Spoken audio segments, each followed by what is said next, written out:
Hello and welcome back to The Pod Awakens, a Star Wars fan podcast. My name is Jordan Wiegand, and I have our co-host Logan Stump. Howdy. And we have special guest Matt Hartgrove. Hello. And we are breaking down The Rise of Skywalker. So if you have not seen that movie, it's probably the best for you to just turn this off. And then it's up to you if you want to go back and listen to this at all after that. I won't blame you either way.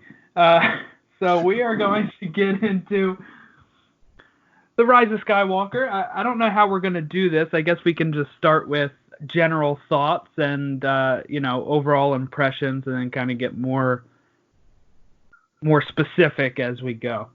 But I will yield my time to Matt. Matt, you can start off with. Oh, what am I going to start off with? Pressure's on. Oh, I know. What did you like it? Did you like it? Did you hate it? Just general thoughts. Okay. Yeah. General thoughts. I enjoyed it. You guys talked about your rankings in the first episode, and when you pull up mine, it tends to be the ending of all the trilogies tend to be in my top 4, all 3 of them. With episode 5 being my favorite, and it definitely felt like how they ended it. The movie itself, they did a good job to fix up any loose ends, especially with my opinion of 8, which I know Logan shares common sentiments about that. There definitely felt like there's a lot of not jumbled up mess at the end of 8, but it felt like a lot happened but not happened.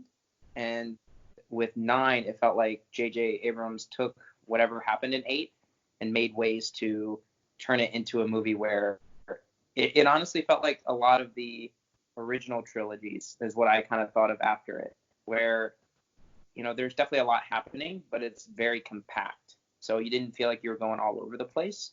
Mm-hmm. Which I think was one of my issues with 8, was that I felt like there was just so much happening, but nothing moved the storyline. Whereas this one, there was a lot happening, but it all made sense. And no matter where they went, it still felt like they were moving the plot line, which when I first watched episodes 4, 5, and 6, that's what I actually really enjoyed about all 3 of those, was that, the movie, the movies have a lot happening, but it's so compact and simple to follow that it made it more enjoyable because of how much was happening. And that's what I thought about with Rise of Skywalker.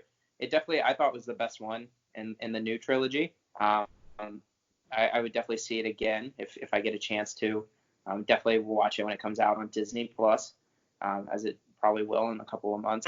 I don't know that for true fact, even though I know. But yeah, that's my general opinion. Logan, would you like to? I think the same thing. I mean, as far as you just saw it a second time, so I just saw it today for the second time. And then what you said when you said it was quick hitting, I think the first time I saw it, even the first time, it felt like it was quick, but then there were times where it was like dragging on, like the whole thing with Chewie and stuff. At first, that part seemed so far away from when it actually happened, and then you realize he's still there, and it's crazy because it's like today when I went, it's literally the next scene, which it didn't feel like that because it felt, I think, because first of all, your first reaction is like, holy crap. And then the second, you got 10 seconds of like her just standing there and you're going, oh my God. And it seems like it drug on forever. And then, but what Matt said is so right. Like it took whatever happened in 8 and was like, you know what, this happened in 8. Let's correct that in 9. And he didn't do it like blatantly. You could just tell by the things that he did, he was able to sew it up. Because it would have been interesting to see what Rian Johnson. I mean, I wouldn't want to see what Rian Johnson did with it, but I think what JJ did with it, he's like, I started this really well. Let's end it really well with stuff that I know people from the original Star Wars will like. And I think that's what he did. Like, I think he made sure that some of these characters stayed with us and some of these characters were drawn out and brought in more. And I think that's why he ends up bringing Palpatine back, was kind of like this idea of this will connect all 3 of the set or the trios. Yeah, all 3 trilogies, right? Yep. So what were your... So when I first walked out of the theater, I liked it. It wasn't my favorite. It's probably still not my favorite. But when I got home and I kind of just thought back to it more, and the next day I'm at work thinking about it, and I'm like, oh yeah, and then that moment happened, and that was cool, and then and then it made me really like. The more I thought back to it, the more I liked it. It had to sit with me for a bit, which is what I'm hearing from a few people that I've listened to as well. So then I went and saw it again on Saturday morning, and that's when I loved it. It was like I really liked it first, and then this time I loved it. I still think for me right now, this will always change, but I think for me right now, The Force Awakens is still my favorite of this trilogy. Just because I feel like the setup for that is so strong. And I actually think that this movie makes the previous two movies even better than what they were originally. I know a lot of people trying to say that JJ's thrown away what Rian Johnson set up in Last Jedi. I disagree with that fundamentally because like a lot of people think that Rey throwing the saber and Luke catching it is some sort of throwing shade at Ryan. I don't think that's true. Luke did start off that movie rejecting the saber, but by the end of it, he's force projecting himself to save his friends, and he knows he's wrong at that time, like he tells Rey in this movie. So I think that was consistent with what we had seen, his growth in 8. By the time he came around and passed away, he realized he had made mistakes.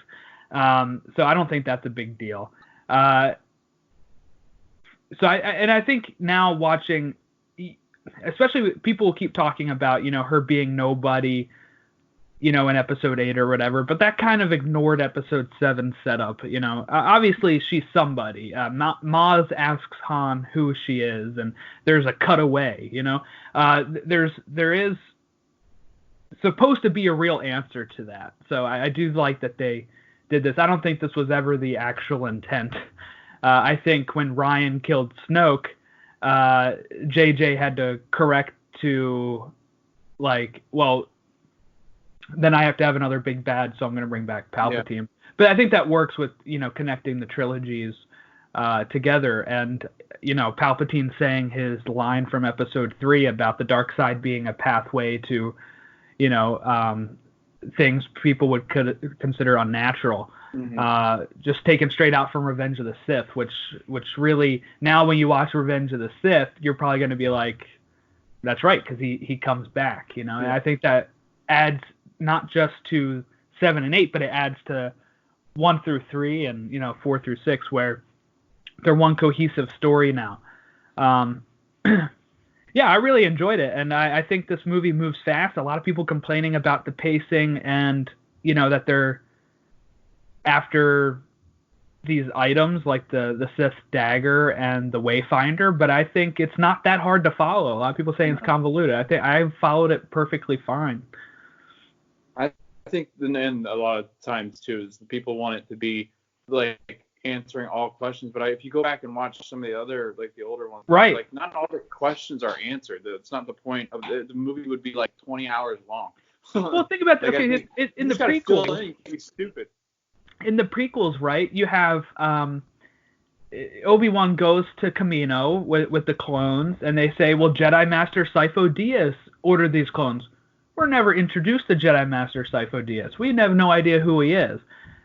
People thought that was going to pay off in some way. It never did. So it's just world building. It's not always going to be answered. And I think it works fine. Is it a little ridiculous that somebody went and made a dagger to make sure it's in the same shape as the debris of the Death Star? Yeah, a little bit. But I bought it. It was fun. Cool. Yeah, but there's so much. There's so much to talk about. That's like, I know for one thing, I can talk about some of the complaints that they had, and Matt and I did the same exact thing when Rose showed up, and it was more of like, oh my God, when he's like, you should come with us, and we're like, no, please God, no. Like, just don't go. And now it's getting ripped on the internet because, oh, well, there's Asian girl that they outcasted, and she didn't have any part in the movie. Well, I she had think such a big part. the reason why it's a big deal right now is because she was very like assaulted online, and it's so bad that she had to delete her account. Yeah. But to be honest, JJ was writing this movie before Last Jedi even premiered. He got signed on to this thing before Last Jedi came out. There's really no room for Rose in this movie. I like Rose.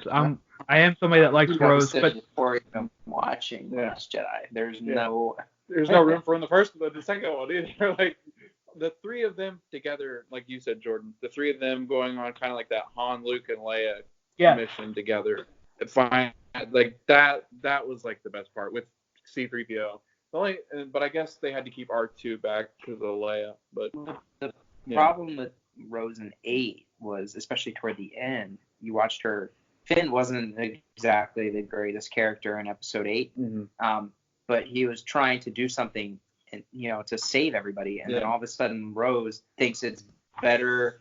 She doesn't know it's gonna have enough force to like get out of the way of that cannon that they're using, but she's willing to risk having 2 people die so that she can say her line. I don't even remember what the line is at this point, but he asked her why she did that, and then she says her line and kisses him, and I was like, watching it, just so confused as to why she would put so much risk in doing that when her whole thing is like, you have to save people. You were basically trying to kill both of you. You don't know how that's going to turn out. So I did. When we were watching it, Rose pops up and she's talking about going, and I went over to Logan going, please don't go. Please say no. Please say no. Because I didn't think she was going to benefit. There was nothing beneficial, honestly. No, it had to be those 3. Like, it had to be Poe, it had to be, and it had to be Rey. This is what I've wanted since The Force Awakens. I wanted these 3 together. Because they never really, Rey and Poe. They don't even meet till the end of Last Jedi. Yeah, it's weird. Like, now that I think about it, when I rewatched Last Jedi, which it got a little better when I rewatched it, but I think what makes it even better now, like Last Jedi works now because I know it comes in 9. I think it works okay. I don't typically like it. Makes it a little better. Yeah, it makes it a little better. But again, like you said, I think that they all did a really good job of tying it back in. And what Ryan did was it created some stuff. Like it created the whole Luke Force Ghost thing. And the Force bond. Yeah. Between the two of them. Yeah, the Force bond. Yes, the Force bond was probably the best thing that came out of Last Jedi because JJ used that to a degree we had never seen. I didn't even know what a dyad was until this movie. Like, I didn't know that even existed in the Force. Although Palpatine said it hadn't existed for generations, so you wouldn't have known about it. I think it was introduced by JJ to be called a dyad. I don't think that was originally what it was called. And actually, I went back and read some of the leaks to see how close they were to what we actually got. And apparently, originally, they had reshot some of this stuff, but originally that was supposed to be a bigger thing, like the Force dyad, and Palpatine mentioning that like right away to Kylo when he gets there on Exegol. Yeah. All right, let's just talk about our favorite parts. Yeah. I like dying to talk about so many parts, but I don't even know where to start. Should we start at the beginning? Yeah, one of my favorite parts, the opening crawl. That was one of the best opening crawls, I think, of the saga. I really liked it. Last paragraph, Matt and I looked at each other like, what the heck? Like, when it said that Kylo was going to seek out Palpatine because he had heard voices over the radio broadcast, that he was going to destroy anybody that was a threat to his power, Matt and I were like, whoa. Like, that's interesting. That was nice because I think a lot of opinions now. I didn't read anything. I'm not very big into the kind of reading reviews and spoilers or anything that involves with it because I just always think there's some sort of jaded way that people write sometimes. Yeah, I know what you mean. But like when you're watching it though, the previews is that, and I heard you guys talk about on episode 1 of the podcast where, there's parts where you're like, how is this going to fit in? I think you guys were talking about the Palpatine with, is it Rey, maybe? Or you're just wondering, is she, like is this just like some sort of, is this some sort of, premonition she's having? Or, is he trying to, like, communicate with her? And everything that they write in that opening scene kind of shows you that it's not what you expected. It's not, it's Kylo's not even with Palpatine. Like he wants to destroy him because he wants to be the one in charge. And so it's almost okay. Well, let's see where this goes now, because now you're a little bit unsure because you're watching it, and now you have a different viewpoint of it, which is actually make it really enjoyable to just know that there was a different way they were going with it. And then even with I'll let Logan go before I go any further. Yeah, but I mean, just the whole thing, like you look at it and you're going, all right, Palpatine's voice is here, but we don't know. But then, like, right away, it shows Kylo go talk to him, and he's in obviously, I guess, human form is what they would be, but like he's in form. He's just connected to like what looks like life support, and it's keeping him alive. But then, like, he raises up that final order and the fleet that he has, and it's like you get that feeling like that. I actually felt like, holy crap, like Jedi might be done. Like, this is ridiculous. And it was good because it kind of like Kylo right away, his whole job was to find, what is that thing that it looks like the Tesseract is what it looked like. It's the Wayfinder, yeah. The Wayfinder, yeah. He finds the Wayfinder right away, and then he goes and finds Palpatine within 5-10 minutes of the movie. Not even. It's like 3 minutes. Yeah, and then Palpatine goes, or don't be fooled by you don't know who she truly is. And then Kylo goes, who is she? Kind of like Han did, like, who is she? Right, and then it breaks off, and that's when it starts. But like right away out of that first paragraph, you're like, dang. So like Kylo's not really working with the Emperor, and the Emperor's not really working with Kylo. So whoever this kid is, whoever Rey is, they're both trying to destroy her for some reason. Well, what was so interesting too is like, okay, so like I talked about when I went to see The Force Awakens, I'm sitting there the long time ago, font comes on, and I close my eyes for a second. I'm like holding my breath, and it does feel like forever again until the Star Wars logo appears and starts the trumpet and everything, and then I'm like, I can't believe I'm reading a new crawl, and it gets to like the first line, the dead speak, and I was like, I'm down for this right now, like this is awesome. And just they talk about revenge in there, so that kind of reminds you of Revenge of the Sith. They talk about the Phantom Emperor, that reminds you of the Phantom Menace. It's just nice little callbacks in there, and they get right into it right away. And actually, one thing that's really cool, Kylo, when he is going to get that Wayfinder, he is on Mustafar. So that forest scene where he's just slashing villagers and stuff, that actually is on Mustafar, which is from Revenge of the Sith. So nice little callback there too. I really enjoyed that moment, and then just seeing the actual Emperor, and I don't know. So, like I said, I was spoiled on some stuff before. So what were you spoiled? Was that one of the things you had seen, was him being hooked up to the life support thing? Logan, did you see any spoilers? Because you got it exactly right last week. You said a picture of Ben holding a different color lightsaber. No. And the Emperor. Yeah, so I saw those two images. It was the Emperor. I couldn't tell he was on life support. I just could see a picture of the Emperor.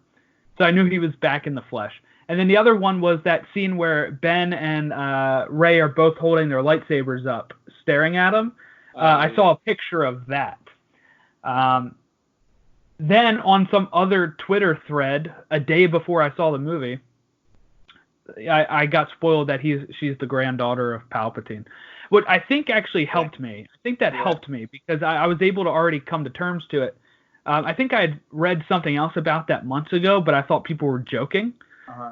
So then I saw it again, and I was like, wait, maybe that's actually what happens? I don't know. So I kind of went into the movie with it in the back of my mind. Why do you go for these things?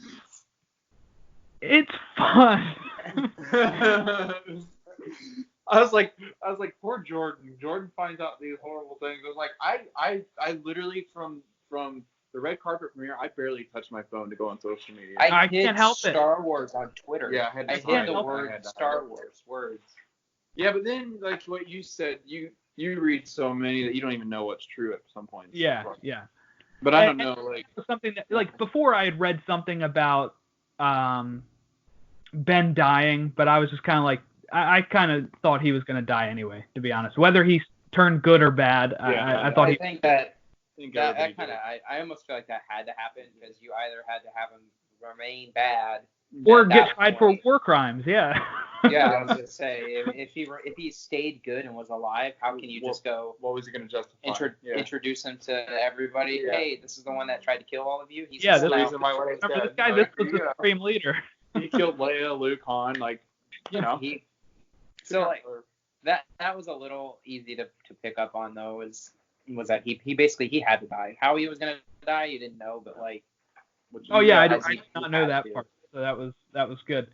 I did hear that that there was a tie-in with The Mandalorian Chapter 7. A lot of people had heard that it wasn't just that trailer. It's the Force healing obviously appeared in that episode a day before the movie came out. Yeah. So. After thinking about that, that's what I was thinking, was that they showed Baby Yoda. They wanted to establish that, I guess, before the movie came out, so they're like, let's move it a day earlier, 2 days earlier or whatever. Well, it makes you think now too, because Yoda uses it. So it's like, I wonder what their plans are with it, because that's a power that's what like it said with, who is it, the what's the guy that would face death, the one that was supposedly a myth, but Palpatine talks about him, Plagueis, right? Okay. Yeah. Or Plagueis, Darth Plagueis. Yeah. Like he was able to do things, and I guess we'll get into that too. Like the 2 lives, what Palpatine was talking about when the 2 lives brought him back to life. Yeah. Like, but no, I want to talk about the worst part of the movie, and I about threw up and cried all at the same time when when they're on that planet in that festival, and Kylo shows up and Chewie gets on that transporter, and well, luckily that's like the next scene in the movie. I know. So. I hated how that fast part. it moves. Yeah.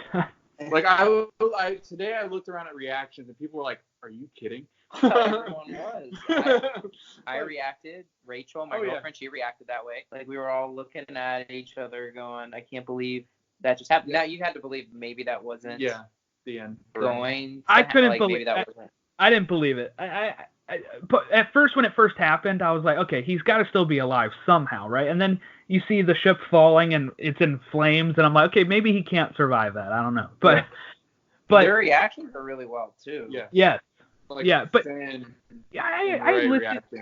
I listened to some podcast, okay, that said that they should have kept it where she killed him. I said you would never forgive Rey if that stayed that way. I don't think she would have. Yeah, I think she goes backside right away. That whole movie changes after that. Like, you can't kill fucking Chewbacca. I said that right at the beginning. If you kill Chewbacca, I'm out of this theater. I do. My first reaction, I think it was just like a knee jerk. Like, my first reaction was like, my throat fell into my stomach. I was like, oh my god, they killed freaking Chewbacca. I went to the bathroom in the worst way possible. But it was a nice little throw because he didn't die, so it's a little bit. It's not as. It's easier to watch the second time. I'll tell you that much. It's much easier to watch. But it was kind of nice because you were starting to learn more of the storyline as to what was going on in the past. Because you do see, because we didn't talk about it, it's like you see Finn, Poe, and Chewbacca, and it's actually I love watching the 3 of them together. Poe's lines in this movie were fantastic. His comedic delivery was, I think, one of my favorites in the entire. He might have been the best Star in the whole Wars movie. Yeah, like especially how he delivered some of those lines. He was. Really it was fun to watch him start to piece together bits and pieces as to what was happening. Was Luke going to these places? Why? Like you. Oh, we skipped it too. The whole Lando. Lando saves him back in. And he mentions that he went there with Luke, on a mission, and I was like, "That's awesome! I want to see that mission or something." It's just nice to know that like Lando and Luke were never, shared that much time screen, right? Because like screen time. In Empire, he only sees him when he gets on the Falcon, because he gets to Cloud City so much later, and in Return of the Jedi, it's really only in that beginning part when they're on Tatooine, because then Luke splits his separate way. So it was nice to know that they're like buddies still, and they're going on adventures before that, looking for Ochi's ship, and for Ochi of Bassoon. So that was really cool. Also, I love the whole sinking fields too. When we get down there and Rey ignites her lightsaber and Poe turns on the flashlight, that was awesome. When Poe brings up to Finn, hey, what were you gonna tell Yeah. Rey? Yeah. We were sinking, and he's just kind of like, oh, you're just gonna wait till I'm not around, are you? Wait till Poe's not around. It's like, dude, it's life and death. We almost died, and you're not gonna tell us now? Like, you can't just do that. That, or when C-3PO like lands in the first one, he and Poe are the first ones. Oh yeah. C-3PO goes, and he's like yelling for Finn and Rey, and C-3PO goes, "You didn't ask about me, sir, but I'm okay." I was like, that's hilarious. 3PO's awesome. I loved him with Poe in this movie. Yes. Especially because the next parts are when they're in Kijimi trying to decode the dagger, where he does have his memory erased so that he can actually decode what is written in that Sith language, and then he all of a sudden starts talking again, and then Poe just goes, all right, that's going to be a problem.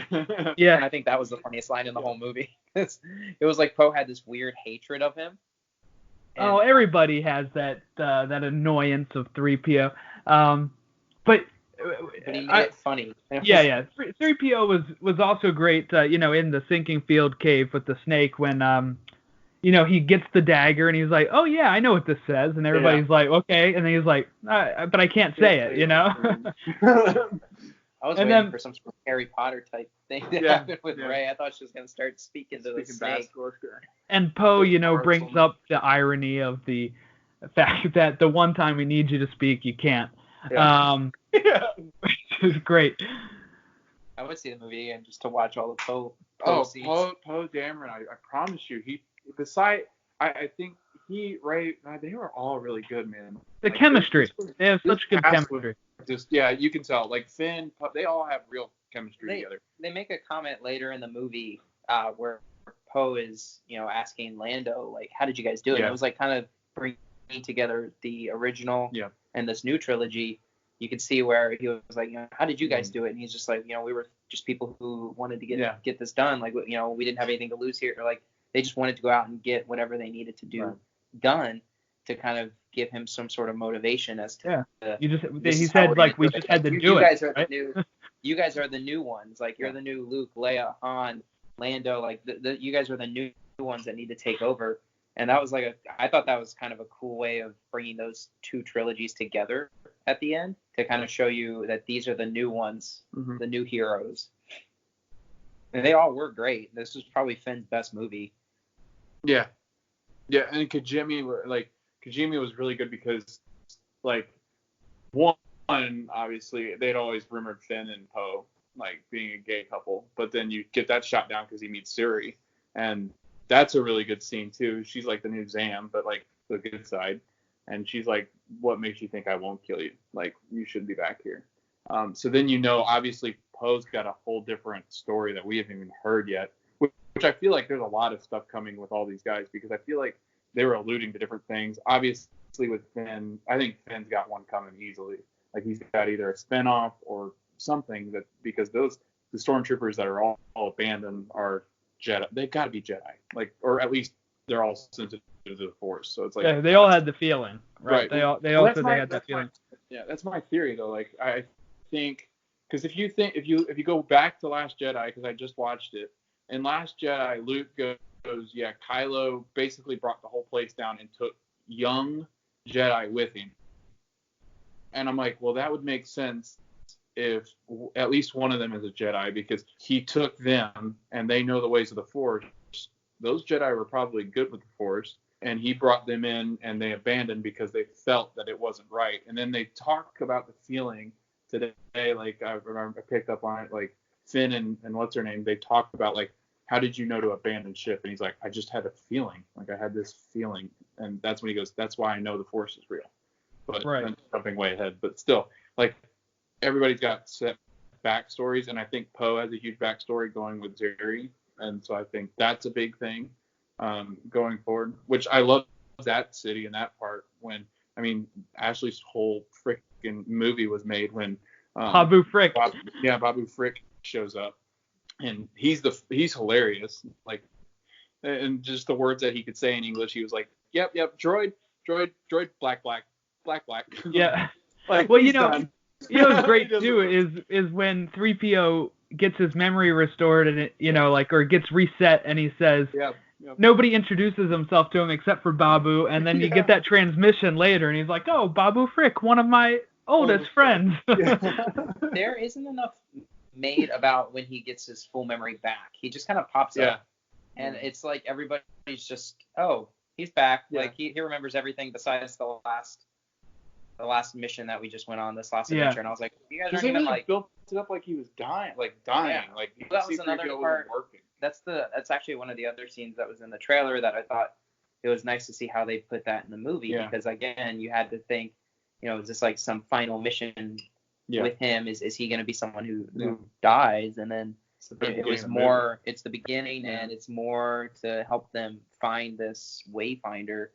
And so it was not what you expected, which I thought was nice, because you don't want to watch a trailer and then feel like you've already watched the whole movie. Well, they do a great job with context stuff. Like, if you go in thinking, like, based off the trailer, you know what's going on, you have no idea. Because they changed it so much. And even then, the inflection of his voice changed a little bit. Like, it wasn't like, I'm looking at my friend for the last time. It was more like, if I don't get my memory back with R2-D2, like, his storage sucks. Like, and that's an issue. Like, he blamed R2, like, R2's fault. But, again, the whole sequence with Zeri, and Zeri has the first order, like the chip that she has, like the flying thing that the medallion, on any of the first order ships is what you get out of that. Plus, I just like that whole scene because it's like showing there's still people out there that care about the Resistance, which is, I think, was the idea of them landing there. Like, there are still people out there that are trying to fight, and that's what she says to him, which I still think is one of the best parts of the movie. It's like, that's what the First Order wants you to do. They want you to forget that there's other people out there fighting the same thing. Can I complain here about something? What? I did tell you I was going to rant about something. Do you want to take any guesses on what that rant is going to be about? It's about to come out. Yeah, I think you're going to rant about the fact that they have, like, a romantic thing going on. No? Not even. No. Here's my rant. Ooh. Kijimi is so cool, right? Yeah. Kijimi, really cool planet. Mm-hmm. Why do we have to blow it up? Why does all of these Star Destroyers need to have Death Star tech? Can we just move away from Death Star tech now? I defended it in The Force Awakens just because I was like, okay, it can destroy a whole system. Like, obviously they would perfect it, but we don't need 800 or more ships that all have the Death Star tech. It just, to me, that was the one thing that I complained about when it was happening. Like, it started happening in the movie, and I was just kind of like, please just have this be the last movie with Death Star tech, because we can't go back to this each time. And I thought JJ wouldn't, because he actually got a lot of crap for Starkiller Base that I thought he wouldn't want to dare go to that again, but I guess I'm wrong. But Kijimi was so cool with the snow falling and the way that the city was built, and it's just blown up. There's no chance for more stories on Kijimi except in the past. Right. It almost feels like it's blown up specifically for the fact that when she comes back, Zori comes back, it's like a breath. It's like a sigh of relief for But Poe. but we weren't like really concerned about her. No, but it was very much like Poe seeing her going, oh, like, you made it back, like, you're alive, so now I can flirt with you more. I mean, the only reason it was in there was so there was some sort of stakes of what happens if they don't defeat, Palpatine. But I think Palpatine, just him back is enough, I think. I mean, and all of his ships, with all those Sith troopers, you don't need the Death Star fleet with this. Yeah, him bringing up the fleet with his Force hands was or destroying the fleet with his electric lightning he was doing. He didn't even need the ships, So Yeah. And speaking of which, like when that happened, when Rey did that, I turned to Matt and go, "She's related to Palpatine somehow, because that's Palpatine's power." Oh yeah, that's when when she I did knew. it. I was like, Well, Yoda does it too. Yeah, but I was like, No. that's Yoda the deflects. way. He doesn't do I it. thought he did it though. I could have sworn he did. I thought he also did it though. I mean, it is a dark side power, but no, all he does is he in episode 2 he catches it and then throws it right back at. Yeah. Like he throws when he's found Dooku, he throws the things that he tried to throw at Anakin and Obi-Wan. But that's my biggest complaint was just the Death Star tech. It's something that's been used in every movie except for The Last Jedi and the prequels at this point, pretty much. So, that was good though. That's your only rant. But it is weird. It's like they just shove it in there to show them how bad they are. I'm like, we know that they're bad. Like we get it. Like right. There's a reason they did it with Darth Vader and Leia. Like that was the very beginning to show like, hey, we're gonna blow up your freaking planet if you don't. We're this strong. That's what this Death Star, this new technology is. But this is not new anymore. Like come up with something different. Like maybe that they built like a ship for every planet. Yeah. Like maybe that they're indestructible until Palpatine is defeated. Like you can't actually blow these things up until Palpatine. Maybe that would have been better suited than like these are these like how Pirates of the Caribbean when with Davy Jones. Yes. Like maybe that's what they could have done. Like these ships are pirated by like these people that are indestructible almost. So. But I will say that that's my only big complaint. One thing I thought that was cool that I didn't pick up on. Somebody just tweeted this recently though. Was when they're in the sand pit and she's healing the snake worm thing. BB-8 kind of looks at her and she says, "Well, you would do the same. I just transferred some of my life force into him."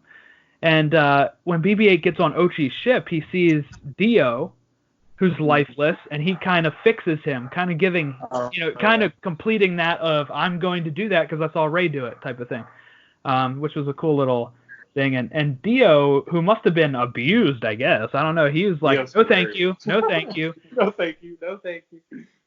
I like how polite he was. That's actually voiced by J.J. Abrams, too, for people that don't know. He voiced Dio, yeah. It was supposed to be a temp voice, but Chris Terrio, who wrote the movie with JJ, said that they couldn't find a better person to do his voice. Like, there's nobody as kind as Dio than JJ Abrams. So they just can pull off the no thank you like he can. Well, that's the thing. Like I admit, I went to the bathroom when we were introduced with the stormtrooper, like the abandoned stormtroopers. Oh, okay. So I missed the fact when the horses like jumped up or like got down and he was like, no thank you. Oh yeah. When he like snuffs at him, he was like, no thank you. Well, I went to the bathroom right after Chewie got blown up and I missed that he was alive. So the whole time I'm in the bathroom, I'm like peeing and I'm like, no, he's in the Falcon with Lando in the trailer, so he's got to be okay, right? I get in there, I sit down, and Joy's like, they just showed that Chewie's okay. I was like, I figured. So I missed that part. So I would have been, I guess, really shocked when she had felt it, I guess. But I kind of had the idea that they wouldn't kill Chewbacca. I guess we can kind of talk about Leia, right? How she was used in the movie. Her death scene, which, again, I just heard something very cool about, because she doesn't disappear until Kylo disappears, when Ben disappears. Yeah. And it seems like maybe she kind of transferred her life force into Ben, and then, Rey heals him, and he doesn't, when he transfers it back to Rey is when she disappears. So kind of like that. So that was kind of cool. But at times it looked a little wonky. I guess that's one of my other complaints. But they could really only do what they could do at that point. Yeah, it was a very interesting sequence of events because, and I'm the only one here who hasn't seen it twice, so maybe I don't have full memory as to the sequence entirely. But, they're fighting Rey and Ben, and then that's when she also ends up, she passes away right before Rey stabs him, I believe. I think it's right after. Logan, you just saw it today. Because I think she kills him and then she's like Leia. Like I think she then feels Leia Yeah, when she stabs him, it shows right away. Like, you can tell she's going to die, and then once she stabs him, her hand drops, and that's when Ray goes, "Oh crap!" And then like, That's let when me fix Ben. Ray feels it. Yeah. I don't know. It was definitely interesting. I don't know.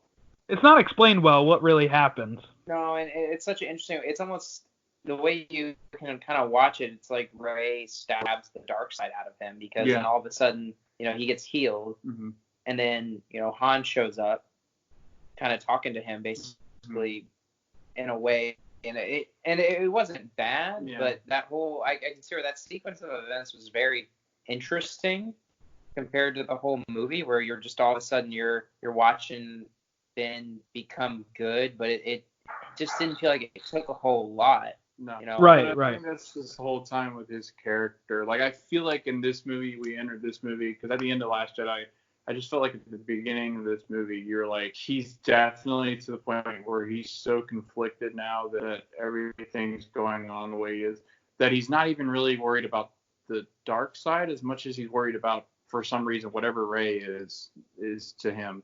It's like whether they were siblings, because you came into it going, maybe they're siblings, maybe that's why he cares so much, maybe he liked it.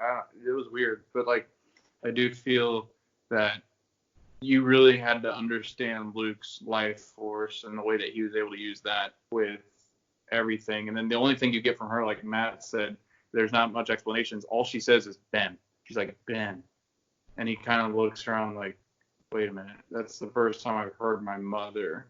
So I think you've had to have seen, obviously, and put it together that Luke and Leia were able to do that. Sorry, go ahead, Matt. I was thinking more with Luke and Leia too. I felt like Luke's 2-ish minutes of screen time in this movie was more redeeming than I felt like at all in Last Jedi, where I felt like all of a sudden Luke was back to Luke. Yeah. And I loved his scene with Rey, and I actually really enjoyed the whole. I personally enjoyed Luke and Leia training together to be Jedi, and then I love that scene, and then because you find out. This is where I since I've only seen it once, I tend to forget sometimes a little too easily, but I don't remember how Rey gets the lightsaber. Did Luke do something to give him? He had it hidden on Acto, the planet that he's on, and in one of in his cave, I guess, like his little hut. And he just kind of pulls a brick out and pulls it out of the wrapping and gives it to her. So he's been holding on to it, I guess, since she gave it back to him when she quit her training. Yeah. Very Anakin, though, for her to have some sort of vision and be, start to. That seems to be like a common theme, though, is they have some sort of vision that causes them to panic or to kind of decide what they're going to do with their life. Anakin has the vision of Padme, and that makes him basically become Palpatine's. Hey, I'll do whatever you need me to do to make sure she doesn't. Yeah, because that's the thing. It's because it's like, don't ever fear of who you really are. Because I think she knows, obviously, the whole time that who she is. Yeah. So like what you're saying makes sense. Like the fact that she understands who she is, and I think the whole time Luke and Leia, which is beautifully placed throughout the whole trilogy that I've noticed today, was just the fact that they were going, like they kept saying, don't be afraid of who you are. They kept telling Rey, don't be afraid of who you find out who you are. Like, there's a reason, and Luke and Leia knew. They knew they're more good than there was evil because they had seen the evil in Ben. But yeah, some people were complaining, I guess, that they had known and never told her. But I mean, these are two people that found out their dad was Darth Vader and know that it doesn't matter who your parents are, right, or who your grandfather is. They know they've been through that. And that's the same thing with Anakin. Like, the Jedi Council was afraid to tell Anakin, like, dude, you're a rotten egg, but we're not going to tell you because Obi-Wan trusts you. Like, they never came out and blatantly go, you're awful. You're not so much. I think they push Anakin, though, because as you say, they let him onto the Jedi Master Council, but they don't even grant him the rank of Master. This is all putting chips on his shoulder, right? That he isn't worthy, but yet he is. They put all this emphasis about how he's the chosen one, but doesn't give him any responsibilities because they're nervous about him. the Jedi were just as stupid as anybody else. When you look at the prequels, they had no idea what was going on, and I think this movie shows that even more because, throughout The Force Awakens, right? Kylo says he's going to finish what Darth Vader started. He's going to finish what Darth Vader started. And he does at the end of this movie. He finds a way to save the one he loves, right? And save them from dying. So that's what Anakin wanted the whole time. Mm-hmm. Even in Episode 2, he wanted to save his mom. Episode 3, he wanted to save Padme. In this one, Ben carries out that by saving Rey and exchanging that. So he does kind of complete Anakin's, story there. But this also shows, Palpatine said in Episode 3, you can't learn this from a Jedi. Yeah. You can't learn from a Jedi. Rey probably learned this from these old Jedi texts that she has, and that the Jedi got away from, and they told people not to cling to love and not to have any feelings, and that was the wrong way to go. Anakin could have done both. He could have been a Jedi, and he could have saved the ones he loved if the Jedi hadn't been so set in their ways of no attachments. And know this, when the attachments are what makes, it's what makes Anakin turn to the good side. It's what makes Ben turn back to the good side, are these attachments to friends and people they love. So I thought that was kind of cool how he completed, what Darth Vader did start. So I think the whole sequence with like Leia, like Matt said, it was very odd. But I think what made it a lot better, like what made me think, okay, well this is all right, was when Han shows up. Yeah. And that's my favorite quote in the whole movie. That's what I told Ashley. Like my favorite quote, what made the movie just make sense, and what was really good about it was like when Kylo goes, "You're just a memory," and he goes, "Yeah, but I'm your memory." Right. Like, yeah, I think that answers. People say that Han can't come back as a ghost. He's not. It's his It's Ben's memory. It's not. That explains it right there. Which I thought was great because it shows, one, that, and two, that he'd always been upset about, and that's what Rey said. I can see through your mask. I can see through the cracks in your mask. You still think about the day that you killed your father. So it just shows how, and he'd always been real conflicted. So him switching to the good side was actually much easier, I think, for him than it would. Than Anakin, yeah. Well, and I think what works too with that is it's the exact opposite of that scene on the bridge in The Force Awakens, right? In that scene, he calls him Han Solo. In this scene, he calls him Dad. And that's when you kind of know that it's Ben. And how he even says, I know what I have to do, but I don't have the strength to do it. How that parallels with The Force Awakens as well. It was very well done. I really was glad to see Harrison Ford back. Yeah. His whole hate kit gives me goosebumps when I hear it. Yeah. This would have probably been a Leia scene if she was still alive. Yeah, but I think so. But I kind of liked it better with Han. Just because his carry of everything is just so much better than I think Carrie Fisher's is with the older age. Carrie Fisher's lost her acting skills a bit, I think, as she got older, yeah. And what was scary is that as she's gotten older, it almost does feel like in the movie she's weak. Like, obviously, I think she just died, right? Like, she just... A few years ago. Yeah, but there wasn't anything like... 2016, yeah. It was, probably health. It was health-related, but, she was taking drugs that probably caused that, so... But it was like she was just so weak, and, like, you didn't have the same feel. Like, I still think one of the most awkward moments is at the very beginning when Rey has to call her master. It felt weird. Like, because Leia's never really been one to acknowledge the fact that she has the Force. So it's kind of like, I don't know, it's kind of weird. Well, she was training her. I think she is her master at that point. I think that justified it with, though, that training scene helped. It did. Me look back at that better the second time. Like, okay, she went through the training with Luke, so she obviously knows what she's doing. Right. And actually, she kicked Luke's ass, apparently. Right. And it makes the flying Leia scene in The Last Jedi a little better. That's one of my complaints with The Last Jedi.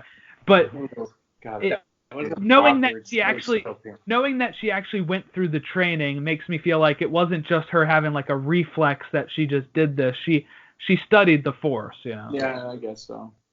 Yeah. That's where he did a good job. Like, he didn't try to overshadow 8. He took what he had and Yeah. he was able to make it work and make things make sense without trying to be like, I'm such a great director and I'm going to make this so much better. No, he directed the movie as if it was a sequel to 8. He was just, writing just a better storyteller. It was just better storytelling. And I think what he was trying to do, he was trying to appease some of the stuff. Because I think you did kind of leave some of Last Jedi questioning his Rian Johnson's train of thoughts. But I think JJ from the start had more of a plan. And that's what people kept complaining about, like, oh, they didn't have a plan going into this. I'm like, well, none of them had a plan going into it. Lucas never had a plan for what Darth Vader was going to be. No, but the issue with that is that, when George set out to make Episode 4, he didn't have the money or means to make 5 and 6. Right. So he didn't know how that was going to work. Right. But with this one, Disney knew they were making a trilogy, and they knew it was going to be 2 years apart. I think there should have been a plan. That's my one complaint about this trilogy, which I love all 3 of these films. But it would have made stuff like the Rey Palpatine better if that was the overall. Like, okay, so let's say this, right? One of my complaints is that JJ was offered the whole trilogy. He said, I'm only going to do 1, right? Ryan did Episode 8. Colin Trevorrow was supposed to do Episode 9. When they fired Colin Trevorrow, they went back to Ryan and said, do you want Episode 9? And he said, no, right? Then they went back to JJ and they said, do you want to do Episode 9? He said, yeah. So I think all of this stems from the fact that they couldn't just get one person to do all 3 and lay out a plan. Or at least if you're going to change it up, have JJ make an outline, which I think he did, but they told Ryan you don't have to stick to it. So then that makes him do his own thing, which then makes JJ do his own thing. So JJ comes back to it and says, well, I set up all this stuff for Episode 7, in Episode 7 for 8, and that got, Snoke got killed, Rey's a nobody. So I wanted, I was setting other stuff up with that, so now I'm going to pivot to she is somebody, like I was planning, and I can still make it work with her parents are nobody, but her grandfather's somebody. So I think it all works. And I think years from now, when I show these to my kids, they're not going to have any idea that what happened in between these movies. Yeah. They're going to watch these, and it's going to become just part of the story, right? It's just going to be part of the canon, the story. That was actually kind of a fun part about watching them, because people, if anyone's listening, because I know I'll listen when I'm driving my car. I didn't. That's our one listener. I didn't see any. Before Disney Plus had come out, I had seen 2 Star Wars movies. I had seen Force Awakens and I had seen Solo. Not because I don't really think there was any reasoning as to why. I never really got sat down and was like, hey, we're gonna watch this movie. Then my girlfriend Rachel, she had me sit down and we started watching, and I got through the first one. I got through Episode 4, and I think it was just a matter of getting through it. But it is very interesting to watch them, especially as a first time, without having to wait. Yeah. Because you get to see what happens immediately. But at the same time, I was kind of watching them. I was watching them in a sense where, what it had been like in 1977 if this is the first time I saw it, and then I had to wait 3 years. Like, would I have been happy with Episode 5? Would I have been happy with how it ended? Would I have been happy with Episode 6? For the most part, besides some rough patches in the prequels, there's definitely, Episode 2 is one of the hardest I think I've ever had to watch. It's just so long. I was never, there was never many parts where I was like, you know what, I don't think I would have walked out going, this was so bad, or like, I can't believe I waited that long, because they all have their qualities. 2 and 8 might be the 2 hardest, but I always feel sequels are tough. Especially nowadays, it always feels like the second movie is always the roughest one, because you have so many expectations, but you also have to make it to where you still have a story. Yeah, you still have a storyline and stuff for the last one. Like Age of Ultron. Or even Pirates of the Caribbean. The second one was. Whoa, Dead Man's Chest. No. That's like one of the best ones. Really? I don't know. I don't like At World's End. We won't count 4 and 5, but I felt like Episode 2 was one of the hardest. Dead Man's Chest was one of the hardest ones to watch, but it definitely it's fun to watch them and whenever I watch them through again, it would be even more fun knowing that I've seen them and to see what's my second viewing of it. But it definitely is. It is fun to see them without having to wait. So you get to go right into the next one, and you don't have to ask these questions about what's going to happen to Luke, what's going to happen to Han after he gets frozen in carbonite, and you just don't know. You had to wait 3 years to find out like how that was going to end. Mm-hmm. I thought they did a fantastic job with all of them. I mean, and that's where I thought this one, if I had seen episode 8, I think seeing episode 9, when they all came out, I think I would have been pretty happy with it, having to wait for that ending. It was definitely easier to wait. I think it might have been maybe a week and a half for me. Yeah. From when I saw episode 8, and I watched it going, that was definitely interesting, but I'm very excited that I don't have to, have these questions too much longer. It's 2 years. Yeah. It's like, where do you, like after 8, I literally felt, and like my feeling aside, but I was like, there are so many things I don't know what's, like I went into this movie having no idea what was going on, like no idea, and that's the first time I've ever gone into a big movie like this and not really known exactly what's going on. I was like, Palpatine back, yeah, but like it's a voice, so I don't know if he's actually back. And I'm like, where does Rey go from here? Who's the big ultimate power? It doesn't make sense. He died. Like, there's so many things with Ben that you're like, well, he could turn out to be good, or he literally could kill the last Jedi that remains, and then that's the end. Like, who knows? Like, they're not ending it like that. I'll tell you that much. So, but that's the thing. It's like, does Rey go bad because of whoever she's connected to? Like, you start to get that idea. I don't really have that idea. She kind of. Maybe it's just me being convinced with how she says I'm all the Jedi, which those are very corny lines. Yeah. When she said it, because you was like, oh, that's such a that was a very cheesy line. I mean, she had to say it, but it was very, very corny. I think at that part, I can't imagine there'd ever be a question of it. I don't. And her anger wasn't like matching Anakin's, so I was like waiting for some kind of dramatic, like, you don't know me kind of thing, but it never got to a point. Like Matt said it one time, but it was when Finn freaked out. Like, he goes, when I find Palpatine, I'm gonna destroy him. But that was more of like, because he's a bad guy. And Finn went, oh, but well, that's not you, right? That was still felt very. That still felt very Anakin, though, because Anakin was. No, this is where I'm trying to remember some of it, but I felt like Anakin was the same way with. Maybe it was Palpatine, maybe it wasn't. He kills Count Dooku, and it's like, he's killing. Like he's killing these people, and when she said that line, it was very, one thing I've noticed with the dark side is like the thought process of killing to kill because you have hatred is clearly what helps them go from one side to the other, or if they're teetering, it kind of swings in that way. So when she said it, I was like, okay, well that's actually kind of very Anakin of her to say that. But then you see once she gets to that point, Palpatine wants her to kill him because that's gonna send him to the next part. And I actually thought that was a tough decision for her because the way he made it, there's no win. There's no win there. Kill me and become me, and become all the Sith, or I'm gonna kill everybody. And then he starts doing that electric thing with his hands and bringing down all the ships. And I think it was nice to see Ben. He kind of comes in and goes, that's not true. Like, if you do that, that's not what's going to happen. Like, he's just manipulating you as if he's manipulated everybody, which I guess now that I'm saying it, Ben found that out really quickly, which is a little interesting. It's almost like he never fully believed it. Now that I'm saying all this out loud, but it definitely, I don't know. Yeah, I mean, that's the whole thing too, killing to kill. Like, that's my favorite part of the whole movie was when she puts the lightsaber in behind her back and you can't see it, and then Ben grabs it out from behind him and uses it. And that's when you're like, that's the time where I'm like, because I texted you guys when I was watching Last Jedi, I'm like, I forgot how strong Rey was.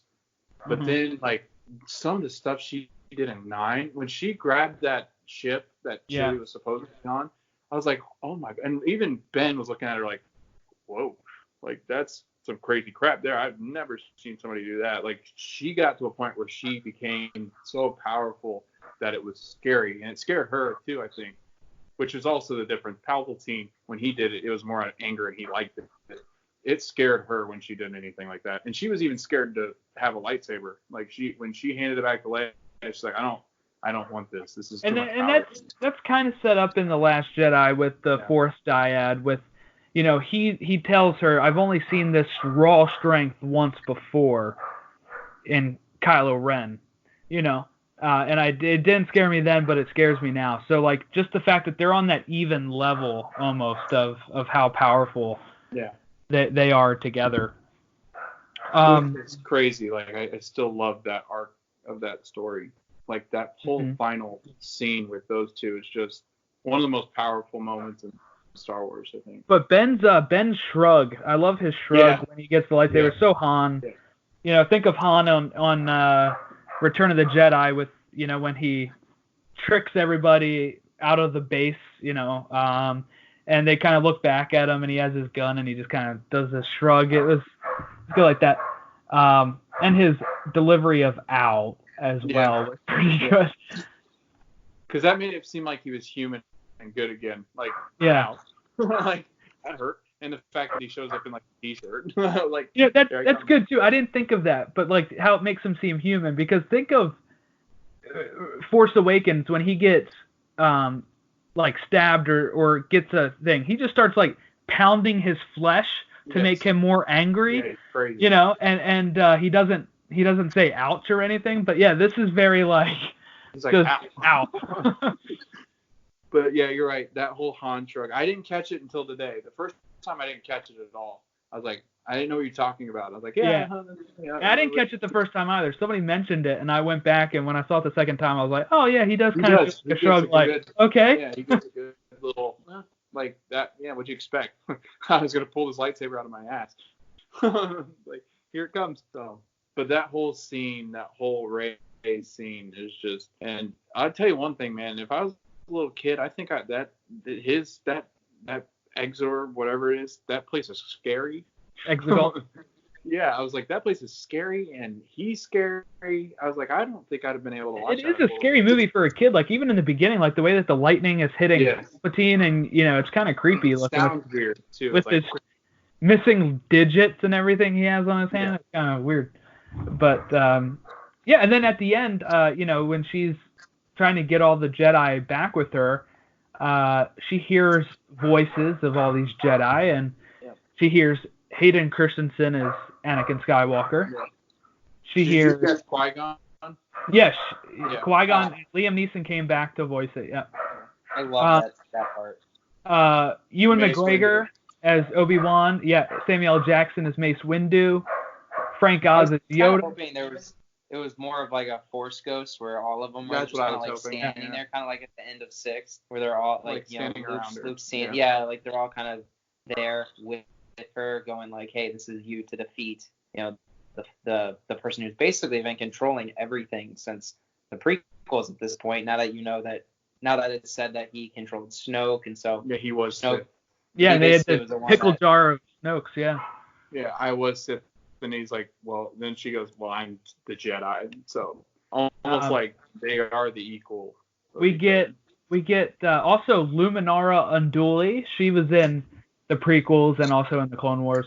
You get Ahsoka. This is where Ahsoka comes in. She's one of the voices, which we talked about last week. Ayla Secura. She's the one that gets shot down by her. She's the blue Twi'lek that gets shot down in that jungle planet in Revenge of the Sith. And who else? Oh, Adi Gallia from the prequels, and Kanan Jarrus. Freddie Prinze Jr. Kanan Jarrus from Rebels is also in there as well. Does the guy that flies in when Poe's like he's just like, I'm sorry guys, like I shouldn't have done it. We shouldn't have come here. And then when Lando comes, the guy that's Wedge. Something to Lando, huh? That's Wedge. Wedge Antilles from 456. Yeah, he's one of the. He's what's his call sign? He's one of Gold Leader, maybe. Yeah. Yes, he's a fan favorite, and he actually turned down The Force Awakens. He didn't want to do it. But I guess this time he was fine with doing it. That's Dennis Lawson. Fun story. His nephew is Ewan McGregor. Oh, really? Yeah. Weird. Yeah. So that's really cool. But he was. Does it say his call sign on here? I think you're right. I think it's Gold Leader. But yeah, it was nice to see him back as well. Why is this not easily... Oh, he's Red 2. He's Red 2, and then he's in Rogue Squadron and Empire Strikes Back, and then he's, the leader of Red Squadron in Return of the Jedi. Yeah. So he goes from Red to Rogue to Red again. But, he looks very different. So it's hard for people that probably didn't know who he was, but it's just a second, too. He's very brief. That whole thing. Lando's final scene is fantastic. Between the one where I like when he gets in the Millennium Falcon with Chewie, and Chewie kind of looks at him like you can be the new Han. We're gonna go find people that actually help. Which that scene gives me the same goosebumps when the Avengers come back. That when all the spaceships show up. And oh my god. Kind of that same thing, but they're just on your people. left. Yeah, exactly. That's what it felt like. Like Lando's like, "No, we got you." But then the other part too is when Finn's getting ready to go down, and he goes, when Poe's like, "I'm like, I'll get to him," and Lando goes, "Not before I do. You don't have the speed of this spaceship." And then he goes like flying by him. I was like, "This is because of how much Han had always talked about the parships and how fast it could go." Which also brings me way back to the beginning. The funny part too is when Poe's flying through like hyperspeed, and he's going through and then he gets off the ship, and he goes, and Rey's like, "What did you do to the Falcon?" And he goes, "What did you do to BB-8?" She goes, it's just like that back and forth, and Poe's like really just not having. He's like, he was amazing in the movie. BB-8.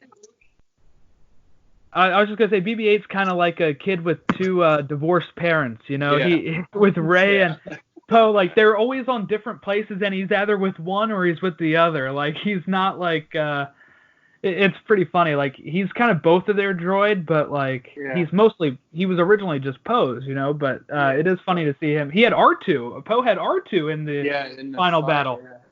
Yeah, because he goes, R2 help me, and R2's like, "Wow, no!" They're going down. It's like, nope. It had that kind of Luke feel to it when he's freaking out because R2's like, "Dude, we're getting blasted." It was good to see R2 again. I mean, I'm glad he got to do something in this movie. I actually liked the fact that he was kind of like there for Leia at the end. But then after Leia's gone, he's able to, join the battle. Yeah. Yeah. I thought Chewie's reaction to Leia being told that was probably one of the hardest parts. The second time I saw that, I cried. That made me cry. It's very much like it's all of his. It's like all of his friends from it's all of his friends from the original trilogy. Oh yeah, Chewie had it rough. That was like the last one. Now he's watched them all go. Yeah. Well, he didn't really see. It was good. He was more mad then than any of them. Like he was mad when Han went because he freaks out a little bit. But like I think the Leia one brought him down to like he's like, I can't take this anymore. Like Chewie's and then he's sitting there at the end and he doesn't want to go, and that guy walks by him and goes, "Come on, buddy, we need you." And he like gets up like, "Fine, I'll do it for them." Yeah, that was cool moment. And then he gets Han's medal. He gets Han's medal at the end. Yeah. They do really well with Chewie in this one.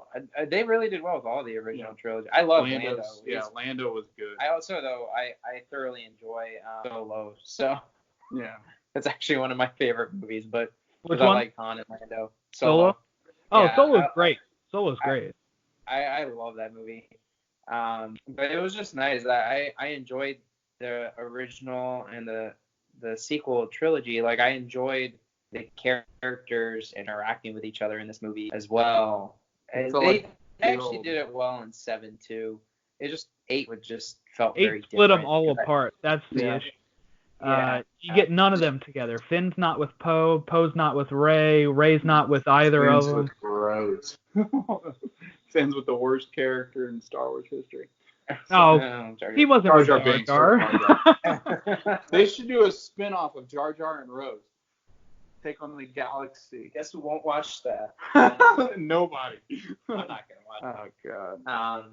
But yeah, they were all good. Like all the stuff. Like I like the very beginning too. The part they just keep coming back to me now. I'm just going all over the movie now. But we should probably get to the end before we do that. The ending was good. I mean, we get to Tatooine again. Yeah. Yeah. I like when Rey. I do like that Rey and Kylo became a thing because I was like, how else would they be seeing? See, I don't know. I actually don't think I liked that. I thought that was so. It was almost like the Finn and Rose. It wasn't because I understand like the character, like the chemistry and like the relationship between the characters, but the kiss between Kylo and Rey, I was just like, I don't know. I just felt like that didn't. For some reason, I think I would have been better without it. See, I was fine with the kiss. It didn't bother me. But I knew he was gonna die after that. So for me, it was fine. Like that's what he was doing. Like it was nice to see what Kylo could have been like had he just always been Ben. Like you got to see when Rey gives him the lightsaber. I thought that was really sick to watch him fight the Knights of Ren. Like I thoroughly enjoyed watching them fight together. I mean that was actually one of the great scenes in 8 was the two of them fighting together against Snoke and his like. That's the best part of The Last Jedi. I love that scene. It was. I liked watching them together, but also there was just parts in that last scene where I was like, this is. If that last scene might have been the easiest predicted part was how that last scene went. Yeah. Yeah, it was kind of like. I knew he was gonna save her. Yeah. I knew Rey wasn't dead, but I'm like, but in order to save her, he's gonna have to do, and this is what he was talking about. I think he was alluding to that to Han, like, in order to save her life, more than likely, I'm gonna have to give up my own. And people, did you know that people thought he really died when Palpatine threw him off the thing? Like, people literally thought he died. There's no way he's going to die that way. How did you think he would die? Like, that would be, like, the worst ending. He was going to be the one that saved, like, I was a little, him taking the life out of Rey and Ben to become whatever he became, I don't even really know. That looked like it was some cheesy horror movie, like, character that he became because he alludes to the fact that the dyad he became regular Palpatine. He had the Sith eyes and everything. He looked normal again and his fingers grew back, but he said that's what he said. He was like, the two lives that brought me together, like that's what a dyad could do to you. I was like, well, that needed more explanation for that to make sense, because otherwise it does look like a cheesy, like, really, that's how he comes back to life. That's what it was. Yeah. So it just felt like a scapegoat. Like, we didn't really plan this diet. We didn't really explain this very well. That's what's weird, honestly, is apparently they had explained it so much in the other shots and just cut all that out from what I read. Yeah. So that's kind of strange. But I think I ultimately feel like what you said, Jordan, I was like, this isn't the last we've seen of these. Like, I do feel like there's another one coming. They say they're not going to do more. They said that way back then, too. But I do feel like I don't know if it'll be 10, 11, 12, but I do feel like this isn't quite the end for those three. Something's going to happen. Either they get their own shows or... Well, now that she's taken the name of Skywalker, any story with her is probably part of the Skywalker saga, right? I mean, so it would have to be 10. Right. I don't really know where else you'd go. It's hard to, unless when it comes to villain-wise, clearly it's always been Palpatine. And now you got to go with who becomes the new villain. Because if he comes back, if you hypothetically did another trilogy, say in 5 to 10 years or whatever it might be, and you bring Palpatine back again, wouldn't people eventually just start going? Well, eventually this guy's got to be dead, right? Like, we can't. Well, I think he was this time with the skin melting off of him, but. I think there's a way to do a 10, 11, 12 without Palpatine being the main bad guy. I don't know. I think... Well, I feel like they were trying to do... If JJ possibly had stayed on for the whole thing, would he have even been in these movies? Or was that something that they decided? No, I feel like that had to come. So that... I mean, I think they were going to go with a different storyline. Yeah. And I guess there's different ways you can do it, but it's now just, if he was the Sith, and you said that in this movie, like he is all of them, and he is supposedly now dead. How can you reinvent that again? Well, you just have somebody that's not a Sith, but still dark side, I guess. Well, I don't know. Or you could have them do adventures that don't have anything to do with other Force users. There could be other bad guys. This is a big galaxy. There's got to be other stuff that can. Now I wonder, like, I always wondered, like, if there's a reason why, they're doing Mando and stuff. I'm like, is there like a deeper meaning that we're Money. just not aware of yet? Well, yeah, I know that, but like Avengers, like you never would have thought that Avengers would have gotten to the point it got to, but Feige knew. Like Feige knew all along he was going to get to this end game. But like, is Star Wars, like you said, Jordan, has Star Wars finally clicked and understood that our best bet is to go after this galaxy or these huge galaxies that are like we can expand on and then eventually bring them all together as one? Because I was like, there's too many things going on right now. Like Finn, we got no explanation as to, except in that panel that JJ did, the fact that he felt the Force, that he was Force sensitive, and people like Ashley asked me like, what? There's hints to it throughout the whole movie, though. But the whole thing too is, I'm like, that could be more. And then Lando basically alluding to the fact that that it sounded like that the girl could be his daughter. Well, Billy D was asked if this is the end of Lando, and he was hesitant to. He said, "I wouldn't say this is the end of Lando." So he's gonna get a Lando like Solo. I don't know. If you did that, maybe you could do Donald Glover in like. I loved him as Lando. I thought that.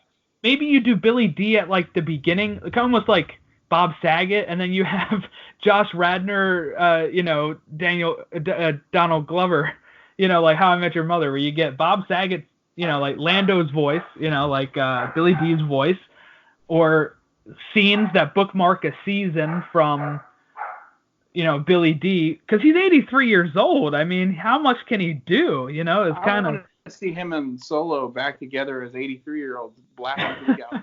I actually wouldn't mind seeing Finn with the army that they met. Yeah. I know maybe he wouldn't be a part of a journey with them, but it's kind of interesting to see. I actually thought that would have been nice to find a little bit more about. Is there's more stormtroopers that ended up like Finn, and they don't really play into that very much.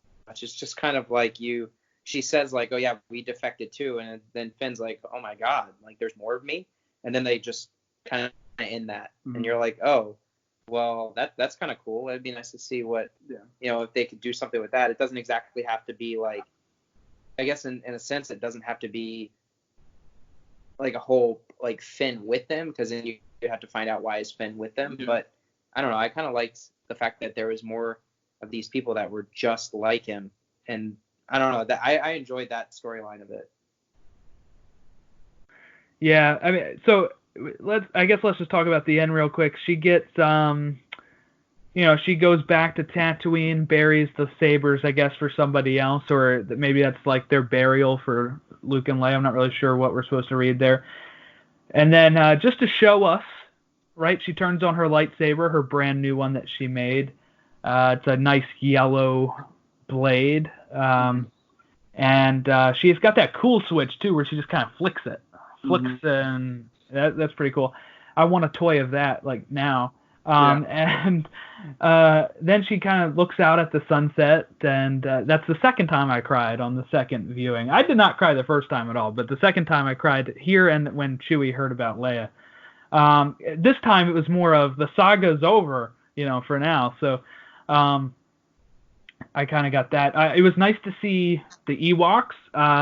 That was, Wicket and Wicket's kid, I guess. I like that. That was good. On Endor, the Force Moon of Endor, there watching the Star Destroyer go down. So it was nice to see them, and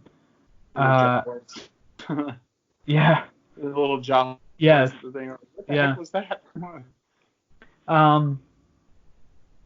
Yeah, I guess that's pretty much all we kind of went over the whole movie, I think. We were also all over the place. That's all right. But it was. I don't think it was as much as you think. We followed the plot line pretty well. Yeah. I guess that's everything. plot-wise. I mean, we didn't really say Rey is Palpatine's granddaughter. Oh yeah, we kind of didn't cover that. I guess. Picked up on that. That makes me wonder when they come out with new toys of her. Right now they've just been saying Rey because she didn't have a last name. Will the toys say Rey Palpatine or Rey Skywalker? That's what I'm wondering. I hope it's Rey Skywalker. That's what I'm thinking. Do the movie justice and make her. It's the Rise of Skywalker was not only Ben, I think, coming back to it, but I think it was Rey saying, "I never had a family that I was proud of." Right. So. And it was nice seeing Luke and Leia there on Tatooine as well, the ghosts. That was a good ending, yeah. Yeah, it was a good ending. I liked it. I thought for some reason that Uncle Owen not Uncle Owen. What are the kids' names? Weren't the two kids alive? What would they have been? Their cousins? Were there kids? Maybe no, it was just Uncle Owen. Uncle Owen and Aunt Beru, yeah. They were fried chicken. Never mind. They were burnt chicken. Yeah, they're not coming back as anything. Yeah, they came back alive, and that's the new Rise of Skywalkers. Yeah, there you go. Yeah, but I was satisfied with this. I know some people are trying to pick this thing apart, and I bought it, man. I enjoyed where they took us on this one, and I'm excited to see what's next, whether it's a Lando series or some sort of Finn. I just saw somebody share something that was, you've heard of Elf on the Shelf, but how about, and it was a picture of Lando Calrissian on Mando's shoulder. I saw your retweet. It's a Lando on a Mando, yeah. Lando on Mando. But so I mean, we get the cool Obi-Wan series, I guess, in the next year and a half to 2 years, and we get a Cassian Andor series, and I guess there's room for some of these, other characters to kind of get their own spin-offs and stuff like that. I will say, mad props to. Now he was only on screen for like literally 10 seconds, but I saw him and I was very pleased. He's my favorite character from the sequel trilogy and one of my favorite Star Wars characters ever. His name is the Crimson Corsair. He is in Maz Kanata's castle in The Force Awakens. He's the one with the cool red helmet that Finn was going to join his ship on when he was kind of fleeing. Yeah. And he is literally on that forest planet celebrating with the Resistance at the end. I saw his helmet and I was like, there he is! And I was very happy. I caught that on my first viewing, and then I got the visual dictionary and they confirmed it. He was there, so. That's cool. He's my boy, Sidon Athano, the Crimson Corsair. He's really cool. Pirate guy. Yeah, I think we did it. Yeah. So I guess that's about it. I hope we didn't ramble too long for everybody. This is only an hour and a half. This one podcast I follow on Twitter said their episode is going to be 7 hours long. So that sounds like you're detailing every second of the movie. Yeah. Probably. I also did listen. I listened to a 3-hour one earlier today as well. So. Not everything has a hidden message. Sometimes you're actually just seeing what you're seeing. You're actually just seeing what you're seeing. But I guess I will listen to that one at some point. It just won't be in a 7-hour block. I'll probably have to spread that across a week. They probably have some sort of like 20-minute detailed part where it shows Rey cutting the wing off of the flyer. Yeah. That felt very that felt very random. I know that was one of the previews, but it just felt like it was very. Let me just go show you. I think it was just to place her there so she could kill Chewbacca. Yeah, that's what it was. I love Rey. Rey's my favorite character out of all of them. Out of every. Had that series. Stuck though, you would have really hated her. Yeah. Like she would have gone down to like Jar Jar level. Like she had no reason to be. Sorry to cuss, but like. You stupid girl. No, yeah, it's I hope irredeemable if she kills Chewie, you know. So I knew that couldn't happen, or else you would forever hate Rey. I mean, you can kind of come around to Ben killing Han in the sense of Han almost kind of helped him with it, I guess, but he also forgave him here at this moment. Here is how I read it in this movie. He kind of forgives them, and so that's okay. But Chewbacca, no, and that's why I hated the books that came out back when I was a kid. I read this book where Chewbacca got a whole moon dropped on him, and it was awful, and I couldn't read past it, to be honest. Chewbacca, I love Chewie. And he's one of the easier ones to keep because you have, I mean, we've already kind of passed it on to a different actor, and you can't really tell, like, face-wise that it's somebody different. Yeah. And, you know, he's somebody that can just keep going with it. Yeah. And, but I'll tell you, watching Revenge of the Sith, his mask in that is awful. It doesn't look like Chewie that much at all. If he didn't say "Thank you, Chewbacca," you wouldn't even know it's him, I guess. But so they really got the mask right with the sequel trilogy to make him look more like, you know, original trilogy Chewbacca. Oh, that's the other funny part at the very beginning when he goes, he's cheating, and he's like, no, he's not. Yeah, he's definitely cheating. Oh, and he turns it off. And he's like, dude, you're 250 years old. You wouldn't be cheating. Like, no, sorry. And then he gets up, and he's like, we won't turn it off. And then he goes, he's cheating. And he goes, yeah, I'm turning it off. That's one of the best parts, because Chewie's like, dude. It was nice, though, because then you kind of, it started the movie off going, okay, they're actually going to be together. Yeah. He's not going to be off on his own little adventure with characters and freeing animals. Yes. Or how about Bulio? Bulio, who gives them the spy message. I like how he's just like, win the war. Yeah. Yeah. How do you pay you back? Win the war. He says it so weird. I like it. Yeah. Win the war. But then he gets. Actually, we didn't even talk about the spy. That it was Hux. Yeah. Oh, yeah, Hux, yeah. I enjoyed that, but it also seemed very out of the blue, and you didn't really get much more information other than he basically was being a brat. He was Kylo. I kind of saw it coming, to be honest. Kylo was mean to me. Yeah, that's basically what it was. Kylo was mean, so I'm gonna give information. I do like how it ends when he shoots them all, though, and then they turn around and Poe goes, I knew it. Yeah, and he's like, no, you didn't. You know what it reminded me of? When Poe does that, next time you watch it, when he goes, I knew it, when Joey does it in Friends. When he goes, I knew it. I could see that. Chandler. But we did a Friends podcast. Look at his face. Yeah, look at his face. When you see it next time, look at his face and go, tell me you can't see Chandler doing that. I can see that. This movie was really good, too, with, like, the whole unknown regions thing. That in the books I've been reading that are canon and takes place, after Episode 6, Palpatine did have a contingency plan where he had people go to the unknown regions. These people eventually became the First Order, but I guess he also had another contingency in the unknown regions of the Final Order. And I like that it's called the Final Order because it's kind of reminiscent of Order 66. Yes. So that was a nice little cool Order moment too. 66. That's the hardest scene to watch in any of these movies. Well, I was waiting for Rey to kill Chewbacca and then go on a manhunt for all the Ewoks. Master Skywalker, what are we to do? I'm so glad I found that GIF. I'm like, this is the worst horrible scene I've ever seen in my life. Slice you all in half. That's what I'm gonna do. Even when Anakin goes to Mustafar and like kills all the